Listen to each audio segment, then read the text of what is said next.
ఈ కుక్క వద్దు అని కొంతమంది అడవిలో వదిలేశారు ఒక కుక్కని. ఆ కుక్కని దూరం నుంచి పులి చూసి, ఆహా ఇదేదో కొత్త టైప్ కుక్కలా ఉంది, నేను వెళ్ళి దీన్ని తినేస్తాను అని స్ట్రాటజిక్గా మెల్లగా ఆ కుక్క వైపు నడుస్తోంది. ఇది అబ్జర్వ్ చేసిన కుక్క వెంటనే లేచి ఆ ఏరియాలో క్యాషువల్గా నడుస్తున్నట్టు నడిచి అక్కడేవో బోన్స్ లా కనిపిస్తే అవి చూస్తూ తనలో తాను గట్టిగా అనింది, ఇది మొన్న తిన్న పులి తాలూకు ఎముకల్లా ఉన్నాయే అని. ఇది విన్న పులి భయపడి వెనక్కి తిరిగి వెళ్ళిపోయింది. ఇదంతా చెట్టు మించి అబ్జర్వ్ చేస్తున్న కోతి మంకీ పులిని పిలిచి, లేదు లేదు అది ఎప్పటి నుంచో ఉన్న బోన్స్, నేను భయపెట్టడానికి ఆ కుక్కలా అనింది, పద నువ్వు దాన్ని తినే, నేను ఉంటా నీతో పాటు అని పులి మీదకి ఎక్కింది. పులి మంకీ కుక్క దగ్గరికి వెళ్తున్నాయి.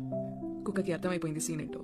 సో ఇంకాసేపు క్యాషువల్గా నడుస్తున్నట్టు చేసి తనలో తను మాట్లాడుకున్నట్టు గట్టిగా మాట్లాడుకుని, ఇందాకే ఒక కోతిని పంపానే ఇంకో పులిని తీసుకురమ్మని, ఇంకా రాలేదేంటది అని అంది. ఇది విని పులికి చాలా కోపం వచ్చి ఆ మంకీనే తినేసింది. మోరల్ ఆఫ్ ద స్టోరీ ఏంటో తెలుసా? లైఫ్ మనల్ని ఎంతైనా బ్యాడ్ సిచ్యువేషన్లో పడేయచ్చు, కానీ నీ సర్వైవల్ ఎప్పుడూ నీ చేతిలోనే ఉంటుంది. సర్వైవల్ ఆఫ్ ద ఫిటెస్ట్ అంటారు కదా, actually survival of the smartest. Life మీద హోప్ ఉంటే ఎలా